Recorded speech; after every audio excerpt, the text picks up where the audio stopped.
झाला नाही, तर त्या माध्यमातून आपण विविध त्यांना उपक्रम राबवतोय. एकतर महिला आहेत, महिलांची काही मुलं असतील, महिलांच्या मुलांना शिक्षणासाठी आपण मदत करतोय. आता मी 2-3 दिवस फिरतो त्याच्यामधून किंवा आतापर्यंत 15 लोकांना, म्हणजे 15 मुलांना लोकांनी दत्तक घेतलेलं आहे. दत्तक म्हणजे असं की 1ली ते 4थी पर्यंत असतील तर साधारणतः एक वर्षाचा 2,000 रुपये खर्च आहे. 5वी ते 9वी असेल तर 3,000 खर्च आहे आणि 9वीच्या पुढचे 4,000 खर्च आहे. तर आम्ही काही लोकांना अशी विनंती केली की आता एका वर्षाचा खर्च तुम्ही द्या, ते 1 वर्ष त्यांचं शिक्षण पार पडेल. आणि आता जो 15 लोकांनी आतापर्यंत घेतलेला आहे.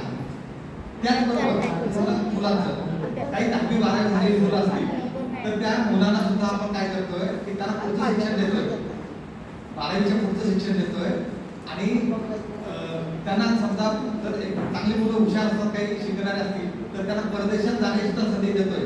समजा एखादा रशियाला जात असेल तर त्याला आपण 2-3 महिन्याचा रशियन भाषेचा कोर्स करतोय, जर्मनी जात असेल तर जर्मन भाषेचा कोर्स करतोय आणि तिथे एखादी नोकरी संधी असेल तर त्याला तिकडे पाठवतो.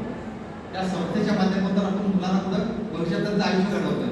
त्याचबरोबर ज्या महिला निराधार आहेत, त्यांना आता कोणीच नाही, त्यांनी सगळं कमवलं, बाकी सगळे घेऊन गेले, आता त्यांना कोणी बघायला नाही, अशा महिलांना आपण काय करतोय तर त्यांची पूर्ण राहण्याची सोय करतोय, राहण्याची जेवणाची सोय करतोय. एक मायेचा हक्काचं घर म्हणून आपण त्यांना घर देतोय. तिथं त्या महिलांनी येऊन राहायचं, काय करायचं, काही करायचं काहीच नाही, तिथे फक्त यायचं. तिथं आता तिथं जिथे बोलला तर मॅडम मला सांगितलं